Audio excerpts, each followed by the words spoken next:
आइए हम ये गीत गाएंगे, मनाओ मनाओ उसकी जय हमेशा मनाओ।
देते हैं सच्चे समय के लिए। प्रभु आपने हमें मौका दिया जहाँ पर हम आपकी आराधना कर रहे हैं, आपकी महिमा कर रहे हैं। और प्रभु जैसा ये गीत कहता है कि तूने बड़े बड़े काम किए हैं, तू बड़े बड़े काम करता है, तू बड़े बड़े काम करेगा। हम धन्यवाद देते हैं और हम गवाही देते हैं प्रभु कि हाँ तू सच में बड़े बड़े काम करता है, तूने बड़े बड़े काम हमारे जीवन में किया। हम तुझे बहुत बहुत धन्यवाद देते हैं प्रभु। सारा आदर और सारी महिमा तुझे देते हैं। तेरे अलावा कोई भी बड़ा काम नहीं करता प्रभु, सिर्फ तू है जो बड़े काम करते हैं। तेरी महिमा करते हैं, तेरी महिमा करते हैं, तेरी महिमा करते हैं।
ये समय ले सकते हैं उसको धन्यवाद देने के लिए, उसकी महिमा करने के लिए।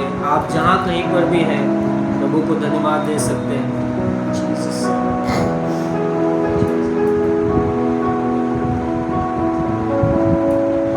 प्रभु हम धन्यवाद देते हैं आपके महिमा के लिए, आपकी स्तुति करते हैं कि आपने हमें ये मौका दिया परमेश्वर, इसलिए हम धन्यवाद करते हैं।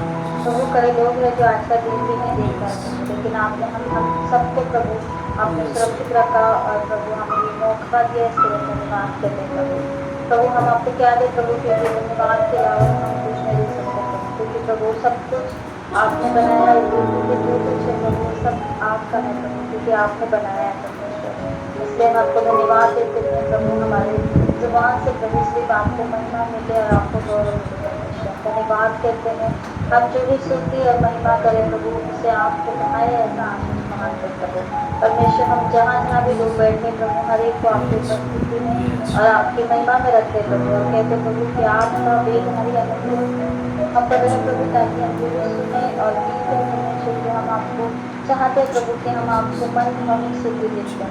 धन्यवाद करते हैं प्रार्थना प्रभु के नाम से मांगते हैं।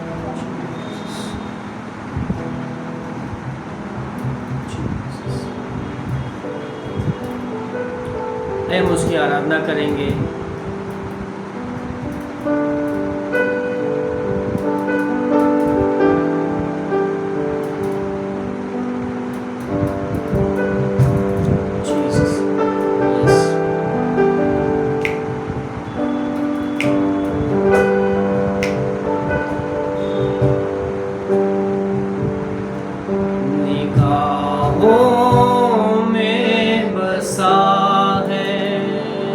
मेरे गीतों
हमारे दिल में बसिए परमेश्वर।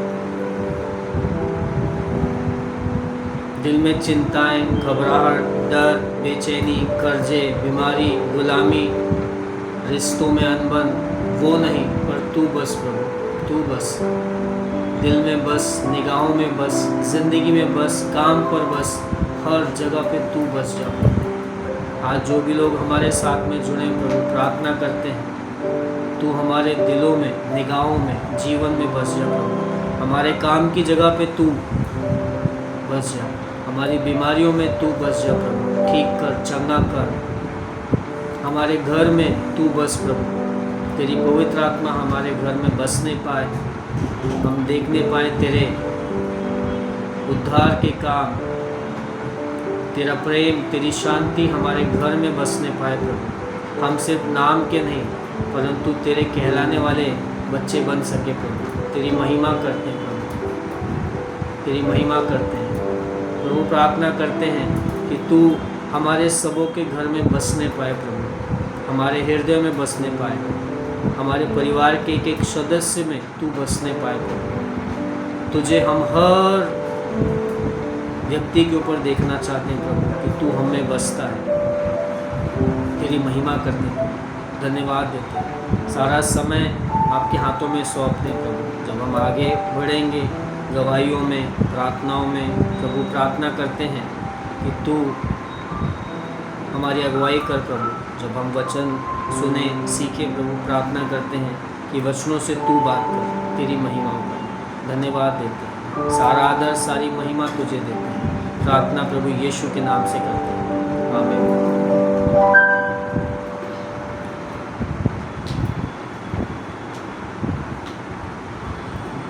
ये समय हम ले सकते हैं। अगर आपके पास में कोई गवाही है, आप शेयर करना चाहते हैं तो कृपया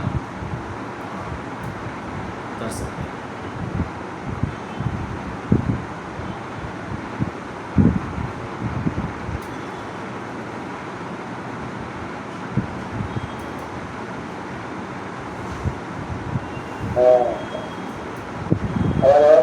आ रहे आ रहे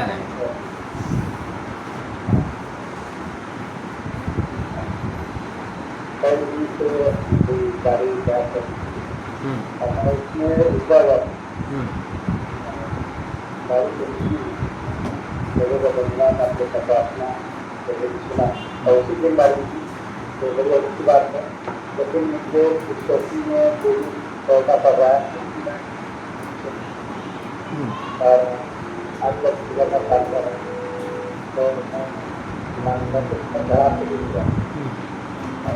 कभी हुआ कभी होता है जब कोई होता है और सुबह जब देखता है कोई देख ना दे लगभग ऐसा लगता है जैसे तो वो धन्यवाद समझ में कुछ नहीं हुआ लेकिन सुनने को मेरे बाहर आया अभी फिलहाल दरवाजा समझ करते जो भी हो भलाई को लगता है।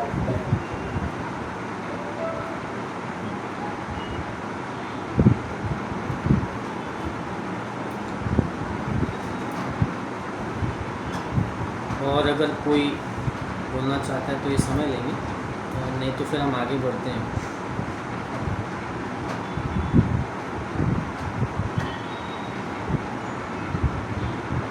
ठीक है, हम लोग आगे बढ़ते हैं। तो जैसा हम लोग राजाओं की किताब से सीख रहे थे, किसी को याद होगा पहला राजा, उसका हम लोगों ने 19वां अध्याय पे अपन ने सीखा था। और पहला राजा में जो है हम एलिया के बारे में सीख रहे थे। एलिया थोड़ा डर गया, फिर छुप गया, परमेश्वर उसके पास में आता है और उसे खाना देता है, रोटी देता है ना। परमेश्वर का दूत उसके पास में आता है, उसे खिलाता है। याद आ रहा है कुछ? आपको थोड़ा तो एक्सप्रेसिव होना पड़ेगा अगर आपने वीडियो के सामने है, नहीं तो फिर थोड़ा ऐसा लगता है मैं काली स्क्रीन से बात कर रहा हूँ। ठीक है, तो जैसा मैंने संडे के दिन भी सिखाया था, कुछ लोग मेरे साथ में जुड़े थे, शायद मैंने ग्रुप में डाला या नहीं डाला, कि मैं मीका 6 से बहुत प्रभावित हो गया। मैंने उसके ऊपर वचन सुना और मैं बेचैन हो गया और मेरे मन में बड़ी बेचैनी है। वो बार बार मेरे दिल को चोटता रहता है कि मैं यहोवा के सामने क्या लेके जाऊं और जीवित आसमान में रहने वाले खुदा के सम्मुख कैसे आऊं। और आगे लिखा है क्या मैं मेढ़ा लेके आऊं, बकरा लेके आऊं या क्या करके लेके आऊं। तो जब से मेरे दिमाग में ये आया है तो मेरे को वही लगता है कि जब भी मैं प्रार्थना में जुड़ूँ, जब भी मैं चर्च में जाऊँ, मैं कैसे जा रहा हूँ, कैसे मैं प्रेजेंट हो रहा हूँ, किस तरीके से हो रहा हूँ। तो वो बहुत ज़रूरी है। तो आप और मैं थोड़ा ध्यान रखें कि मैं विश्वास करता हूँ कि आपसे भी परमेश्वर बात कर रहा होगा कि क्या हमें करना चाहिए परमेश्वर के लिए जब भी हम उसके सम्मुख में जाते हैं। ठीक है, तो हम निकालेंगे पहला राजा उसका अध्याय 19 और वचन 19 से लेके 21 तक के। तो यहाँ पर जैसे हमने लास्ट में सीखा था कि एलिया जो है अंतिम चरण में है और वो अपनी मौत मांग रहा है, लेकिन परमेश्वर से कह रहे हैं कि नहीं, अभी भी तुम्हारे कुछ काम बाकी है जिसको तुम्हें करना है। उन्होंने राजा के लिए अलग अलग लोगों का चुनाव करने के लिए परमेश्वर ने उसको आज्ञा दी। फिर उसके बाद में अपने स्थान पे नबी होने के लिए एलीशा को नबी होने के लिए चुनने की आज्ञा दी और परमेश्वर ने उसको कुछ कुछ काम दिया और कहा कि ये तुझे काम करना है।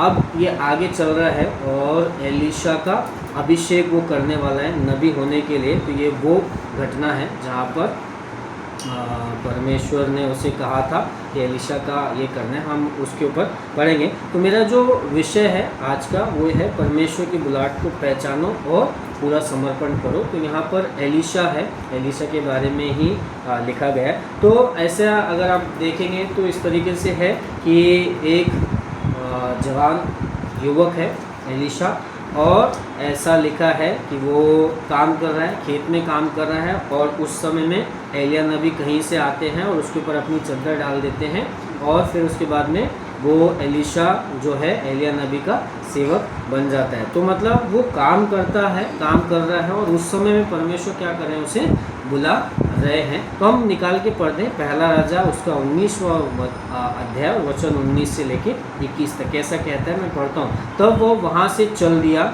एलिया के बारे में बात हो रही है, ठीक है। एलिया वहाँ से चल दिया और शापात का पुत्र एलीशा उसे मिला जो 12 जोड़ी बैल अपने आगे किए हुए स्वयं 12वीं के साथ होकर हल जोत रहा था। उसके पास जाकर एलिया ने उसे अपनी चद्दर उस पर डाल दी। तब वह बैलों को छोड़कर एलिया के पीछे दौड़ा और कहने लगा, मुझे अपने माता पिता को चूमने दे, तब मैं तेरे पीछे चलूँगा। उसने कहा, लौट जा, मैंने तुझसे क्या किया। तब वह उसके पीछे से लौट गया और एक जोड़ी बैल लेकर बलि किए और बैलों का सामान जलाकर उनका मांस पका के अपने लोगों को दे दिया और उन्होंने खाया। तब वह कमर बांधकर एलिया के पीछे चला और उसकी सेवा टहल करने लगा। इतना छोटा है, 3 ही वचन है, ओनली 3 वचन, लेकिन बहुत मीनिंगफुल है, बहुत मीनिंगफुल है। मतलब अगर इसमें हम देखें तो कितनी बेहतर चीज़ लिखी है कि एक व्यक्ति जो है 12 बैल की जोड़ी मतलब 2 होता है ना, बराबर 2 होता है, 12 जोड़ी बैल तो कितने हो गए, 24 बैल है ना। मैंने खेत जोतते हुए 2 बैल या है ना 2 बैलों के साथ में देखा है गांव में कि 2 के साथ में वो चलाते हैं, है ना। हम लोग शायद गरीब किसान रहे होंगे, हमारे पास 2 ही है, ये थोड़ा अमीर है, इसके पास 12 जोड़ी बैल है। और सोचो लाइन से 12 जोड़ी बैल है और उसके साथ में 24 बैलों के साथ में वो 12वीं के साथ में क्या कर रहा है, हल जोत रहा है। मतलब बड़ा मेहनती है। 2 बैल को संभालना आसान नहीं होता। अभी गांव से भी कुछ लोग जुड़े हैं, उनको मालूम है कि मैं क्या बोल रहा हूँ। 2 बैल 4 बैल सोच लो, 4 बैल का कितनी ताकत होती है, और एक अकेला आदमी उनके साथ में क्या है, लगा पड़ा है। 4 नहीं, यहाँ पर 24 बैल है और 24 के साथ में ये चल रहा है। कितनी उसकी हिम्मत है और कितना मतलब जज्बा है कि हाँ मैं क्या करूँगा। वो खेतों में काम कर रहा है, ट्रैक्टर नहीं चला रहा है कि आसानी से बैठा पेट्रोल चला लिया और सब सारे है ना खेतों की ये हो गई। वो मेहनत कर रहा है। 12 जोड़ी बैल में कुछ लोग सताने वाले होंगे, कुछ लोग तंग करने वाले होंगे, लेकिन फिर भी वो मेहनत कर रहा है। हर एक को लाइन पे लगा के क्या करे, कुछ पड़ा है, मेहनत का काम कर रहा है। मतलब ऐसी भी मेहनत नहीं कर रहा है, सादी सिंपल मेहनत नहीं कर रहा है, बड़ी ज़बरदस्त मेहनत कर रहा है। 12 जोड़ी बैलों के पीछे वो कर रहा है। और उस समय में एक आदमी मेहनत कर रहा है और दूसरा आदमी उसके ऊपर लाके चद्दर डाल दी। ये ले चद्दर, कैसा लगता है? आप खेतों में काम कर रहे हो और किसी ने आपके ऊपर क्या कर लिया? चद्दर डाल दिया। ये चद्दर अभिषेक की थी, ये चद्दर आशीष की थी और उसके ऊपर चद्दर डाल दिया। उसको तुरंत समझ में आ गया, मैं पॉइंट भी बताऊंगा, उसको समझ में आ गया कुछ तो अलग चीज़ है, कुछ तो अलग बात है। और वो तुरंत चद्दर डाल के ये आदमी चलने लगा, एलिया चलने लगा। और फिर तुरंत एलिशा जो है उसके पीछे क्या करता है? दौड़ के जाता है और बोलता है मुझे मेरे माँ बाप को खाना, मुझे मेरे माँ बाप को चूमने दे, मिलने दे, फिरने दे, और फिर मैं तेरे पीछे चलूँगा। तो एलिया उसको उल्टा ही बोलता है, अरे मैंने तुझे क्या किया? और फिर उसके बाद में वो लौटता है और अपने यहाँ पर घर पे जाता है और दो बैलों को क्या करता है? काटता है, बलि चढ़ाता है। और फिर अपने परिवार के सामने बड़ा भोज, मतलब है ना, अपन कभी अच्छा खाना खिलाते हैं त्योहार में। हाँ। विनोद भाई, सीमा ने खाना बनाया था, बोला विनोद भाई आएंगे तो खाना खाएंगे, लेकिन उसने भाजी तरकारी बनाया, ठीक है। तो सादा सिंपल अपन खाना रखते हैं। कभी जब भी कोई बड़ा मीटिंग होता है तभी अपन ना चिकन मटन और उसकी अपन बात करते हैं, है ना। इसने काम पे जा रहा है और ऐसे काम पे जहाँ पैसा नहीं मिलेगा, वो प्रभु के काम पे जा रहा है, पैसा नहीं मिलेगा, घर मिलेगा कि नहीं मिलेगा वो भी नहीं मालूम है, बिल्कुल घर भी नहीं मिलेगा, यहाँ से वहाँ घूमता रहेगा। लेकिन वो काम करने के लिए उसने बड़ी खुशी से अपने बैलों को आहुति दी और परिवार के सामने जश्न मनाया। बोला अब मैं जा रहा हूँ प्रभु की सेवा करने के लिए, अब मैं जा रहा हूँ इस्राएल की सेवा करने के लिए, मैं जा रहा हूँ उस यहोवा के लिए, जिंदा यहोवा के लिए, आसमान के खुदा को मैं अपनी ज़िंदगी देने के लिए। बड़े जश्न के साथ में वो क्या करता है?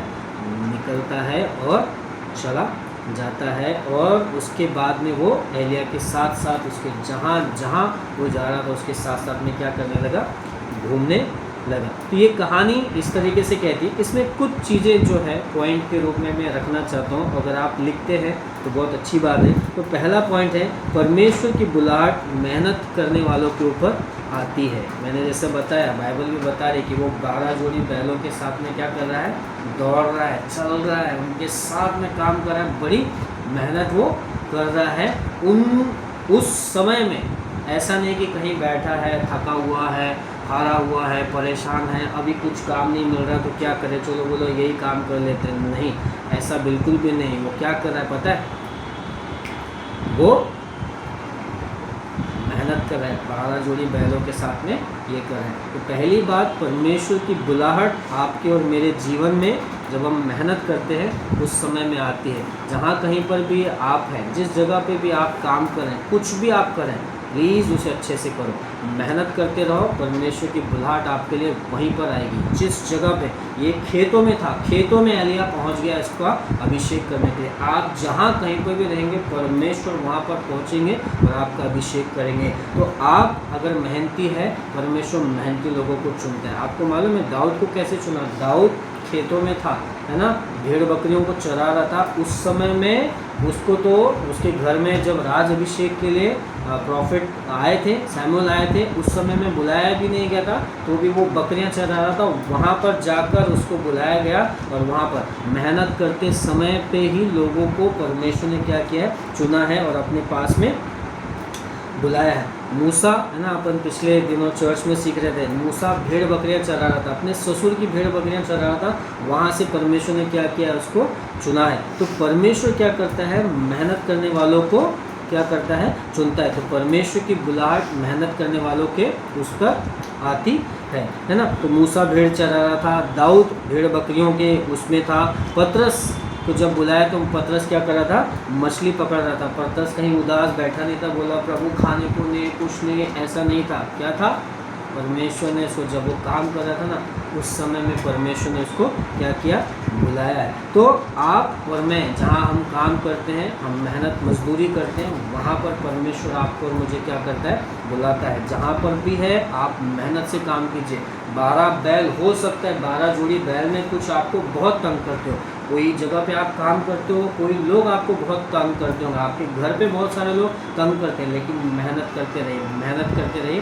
परमेश्वर आपको वहीं से क्या करेगा, परमेश्वर आपको वहीं से चुनेगा। अभी 1 मिनट में हमारी मीटिंग एंड हो जाएगी, तो मैं वो दूसरा लिंक आपको भेज रहा हूँ, आप वो लिंक में ज्वाइन कर सकते हैं।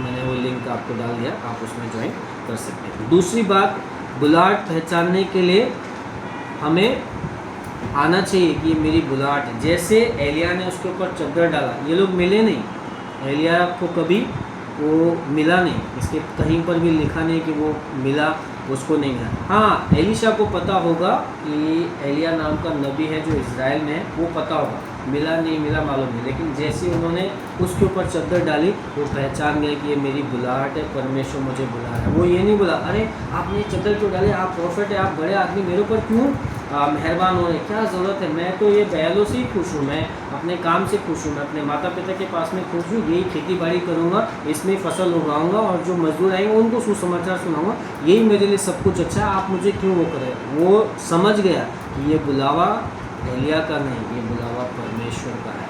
आप जब मेहनत करते हैं, आपके ऊपर अभिषेक आता है, आपके ऊपर जब अभिषेक आता है, वो अभिषेक परमेश्वर की ओर से, परमेश्वर आपको मेहनत करते करते आपके ऊपर अभिषेक लेके आता है। उस समय में आपको ये पहचानना आना है कि ये कहाँ से है। कई बार ना लोगों के ऊपर आशीष आती है, वो पहचान नहीं पाते, उनको यही लगता है मैं मेरी मेहनत से है, मैं जो भी है मेरी मेहनत से कर, पर मेहनत नहीं, आपकी मेहनत नहीं, पर परमेश्वर के आशीष से आप आशीषित होते हैं। परमेश्वर के आशीष को आपको पहचानना आना चाहिए। तो जब आप परमेश्वर के आशीष को पहचानते हैं, आपको मालूम पड़ता है कि परमेश्वर आपके लिए कार्य कर रहे हैं। हम रुकेंगे थोड़ा सा, लोग जैसे जैसे ज्वाइन करते हैं।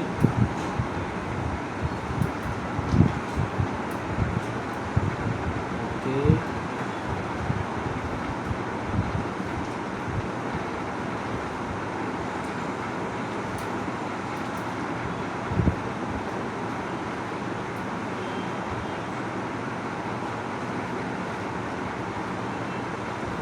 तो जो दूसरी बात मैं बता रहा था कि बुलाहट हमको पहचानना है, तो बुलाहट पहचानने के लिए आपको और हमको आत्मिक रूप से जागृत होना है। आत्मिक रूप से आप और मैं कैसे जागृत हो सकते हैं? जब मैं और आप परमेश्वर के वचनों पे बने रहते हैं, हम परमेश्वर की सुनते हैं, वचनों से सुनते हैं, उसके अगुओं की सुनते हैं, उस समय में आप और मैं आत्मिक रीति से क्या होते हैं? जागृत होते हैं। हमें मालूम पड़ता है कि ये परमेश्वर की आवाज़ है, परमेश्वर की तरफ से परमेश्वर हमें बुला रहा है। और जैसे हम ये पहचानते हैं, हमें समझ में आता है। बहुत सारे लोग अपनी आत्मिक बुलाहट को नहीं पहचान पाते, उन्हें समझ में नहीं आता है कि क्या ये परमेश्वर ने बुलाया है या परमेश्वर ने मेरे ऊपर अभिषेक किया है। नहीं, उन्हें बिल्कुल समझ में नहीं। सोच लीजिए ना, वो अपने 12 जोड़ी बैलों के साथ में आराम से लगा हुआ है और एलिया ने वहाँ चद्दर डाली। वो सोच सकता था हाँ शायद इन्होंने डाला, इनको मैं अच्छा लगा होगा, ये मुझे अपनी सेवा के लिए बुला रहे होंगे, ठीक है मैं आ जाऊँगा 3-4 दिन के बाद, मैं आ जाऊँगा 1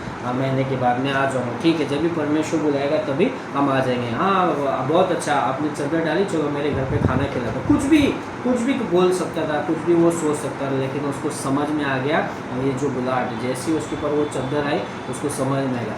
आज क्या आपको आपकी आत्मिक बुलाहट जो है वो समझ में आती है? क्या आपको महसूस होता है कि नहीं ये जो अभिनंदन है या जो अभिवादन है वो परमेश्वर की ओर से? पता है बहुत साल पहले मरियम को यीशु मसीह के जन्म से पहले उसके पास में स्वर्गदूत भेजा गया, और जैसे ही उसने स्वर्गदूत की बात सुनी उससे समझ में आ गया कि ये जो है परमेश्वर की ओर से, परमेश्वर ने मुझे बुलाया, और उसने हाँ कहा। और जब उसने हाँ कहा तो हम जगत के उद्धारकर्ता उसके थ्रू देखते हैं। आपको और मुझे भी कई बार परमेश्वर की तरफ से ऐसे कई अभिवादन आते हैं, कई बुलाहट आती है और हम क्या करते हैं? मिस कर जाते हैं। आज मैं आपसे कहना चाहूँगा कि परमेश्वर के वचनों को और पढ़ना सीखो और गहराई से जानना सीखो। तो जब आपके ऊपर बुलाहट आएगी, जब आपके ऊपर ऐसा आत्मिक चद्दर आएगा ना, आप उसे रिसीव कर पाओगे, आप पहचान पाओगे कि ये सच में परमेश्वर की तरफ से है, परमेश्वर मुझे आगे बढ़ाना चाह रहा है। तो परमेश्वर अक्सर धीमी आवाज़ में बोलता है,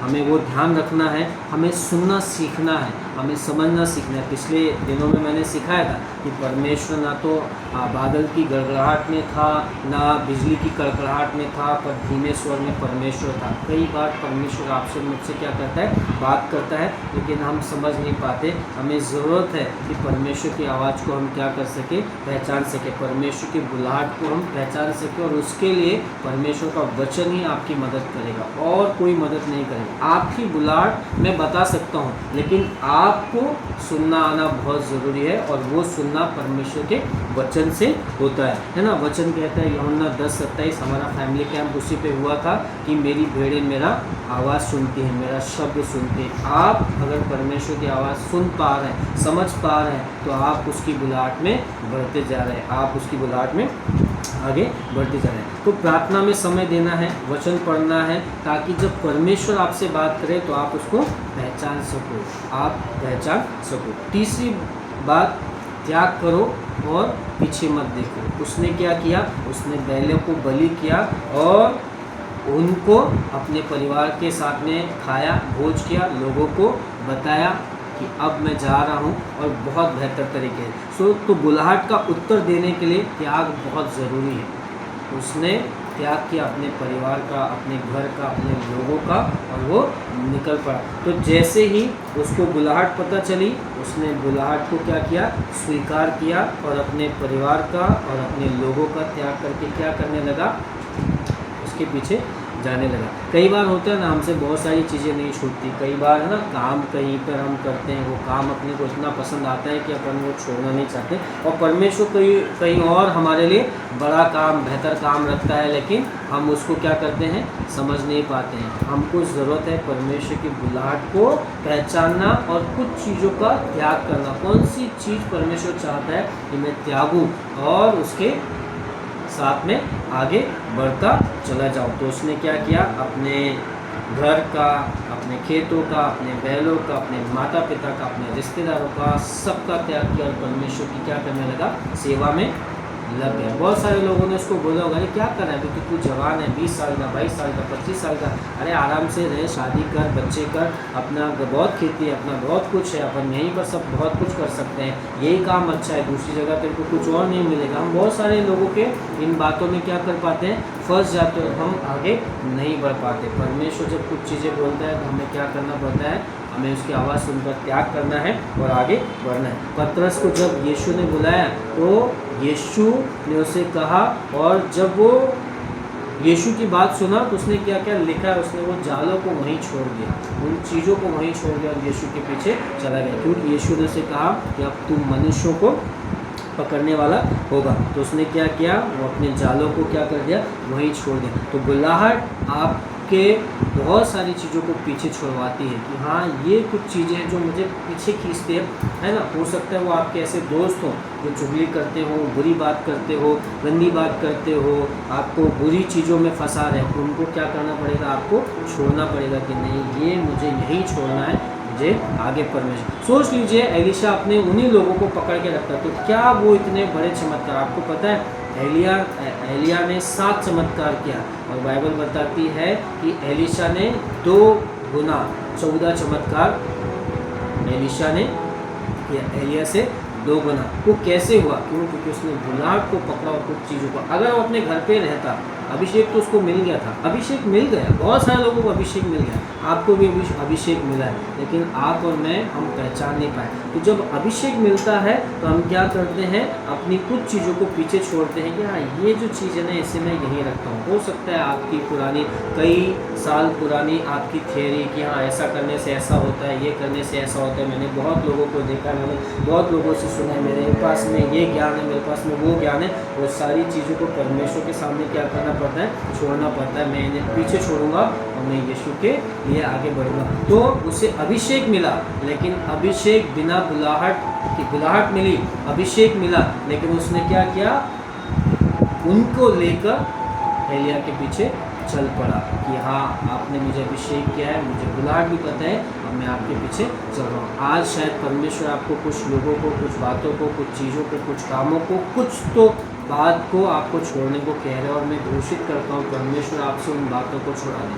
परमेश्वर आज आपसे बातें करे और उन चीज़ों को, उन ऐसे लोगों को, ऐसे दोस्तों को और ऐसी बातों को जो आपको नीचे खींचती, हो सकता है कड़वाहट हो सकती है, हो सकता है माफ़ ना करना हो सकता है, जो आपको बार बार पीछे खींचती है, मैं घोषित करता हूँ परमेश्वर आपको उनसे छुड़ाए और परमेश्वर आपकी बुलाहट में आपको आगे लेके जाए। और चौथी और अंतिम बात, सच्चा समर्पण सेवा से शुरू होता है। तो बहुत सारे लोगों के अंदर थोड़ा ये बोल सकते हैं ना कन्फ्यूज़न रहता है कि वो अच्छे काम पे हैं, अच्छे पद पे हैं, अच्छी जगहों से आए हैं, तो उनको ऐसा लगता है कि हाँ हम लीडर हैं, हम जो है छोटे मोटे काम नहीं करेंगे, हम जो है बड़े कामों के लिए बनाए गए हैं और बड़ा ही हम काम करेंगे।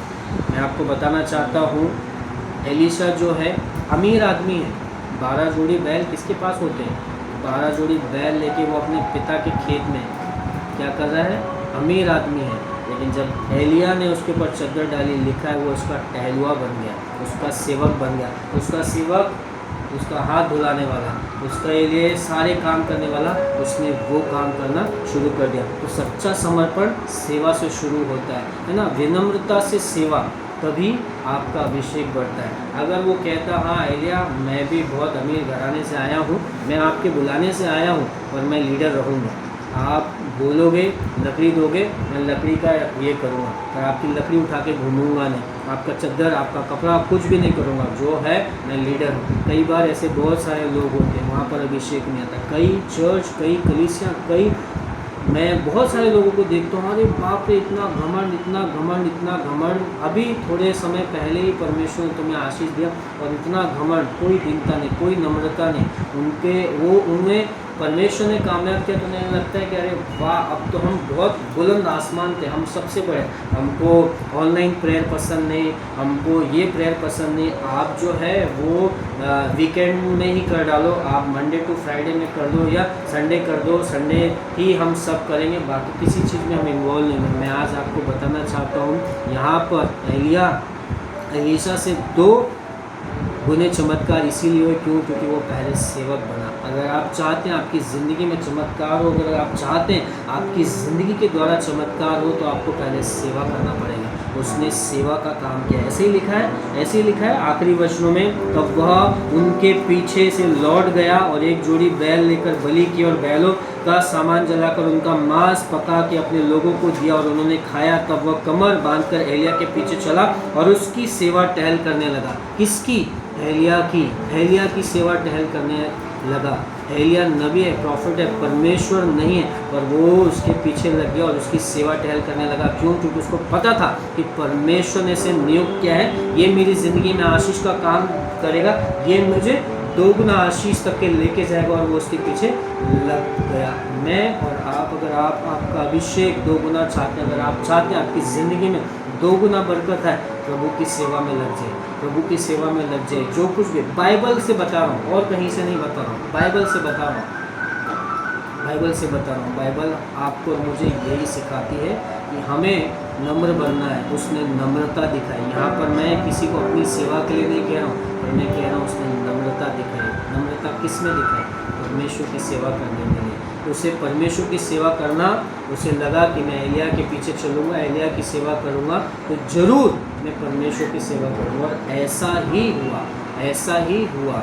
उसने अपना सब कुछ छोड़ा, पर परमेश्वर ने उसे नहीं छोड़ा। उसने अपने पिता के घर से बैल, अपनी सारी संपत्ति, सब कुछ त्याग के वह एलिया के पीछे चलने वाला व्यक्ति बन गया, और परमेश्वर ने उसको आशीष दिया। उसके द्वारा 14 चमत्कार हुए, और बड़े चमत्कार। हम धीरे धीरे जब हम आगे बढ़ेंगे, दूसरा राजा में बड़े चमत्कार उसके द्वारा हुए। और ये कैसे हुआ? क्योंकि उसने पहले सेवा की।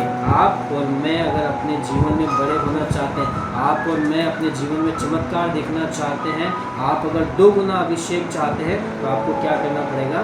सेवा करना पड़ेगा। वो सेवा कुछ भी हो सकती है, कुछ भी हो जाए, आप सेवा करेंगे तो आपको आशीष मिलेगा। तो मैं विश्वास करता हूँ जो 4 बातें हमने सीखी मेहनती रहना तो परमेश्वर बुलाता है, आत्मिक रूप से जागृत रहना ताकि आप आपकी बुलाहट को पहचान सको। याद रखें, किसी भी उम्र पे, किसी भी समय पे परमेश्वर की बुलाहट आपके जीवन में आ सके और परमेश्वर आपको बड़े बड़े कामों के लिए इस्तेमाल करेगा। आप सोच भी नहीं सकते उन कामों के लिए परमेश्वर आपको इस्तेमाल करेगा। तीसरी बात, त्याग करना, पीछे नहीं देखना कि क्या चीज़ें आपको पीछे करे। और चौथी बात, विनम्रता से आपको अभिषेक मिलता है।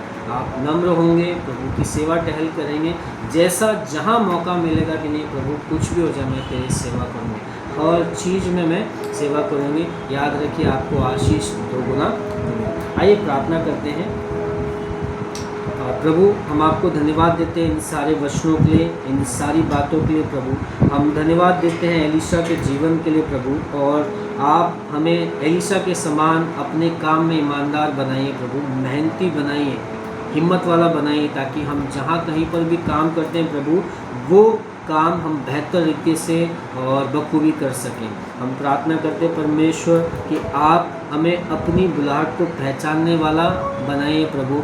आप हमें ज्ञान दीजिए, बुद्धि दीजिए, ताकि हम अपनी बुलाहट को पहचान सकें प्रभु कि आपने हमें किस लिए बुलाया है, आपकी योजना हमारे जीवन में क्या है प्रभु। और हम प्रार्थना करते हैं परमेश्वर कि हमें आप नम्र बनाइए प्रभु, ताकि हम नम्रता से सेवक बन सके प्रभु। बड़े लीडर नहीं परंतु बड़े सेवक बनना चाहते हैं प्रभु, जो सिर्फ आपकी सेवा करते हैं, आपकी महिमा करते हैं, आपकी इच्छा के लिए कहीं पर भी कुछ भी करने के लिए तैयार है।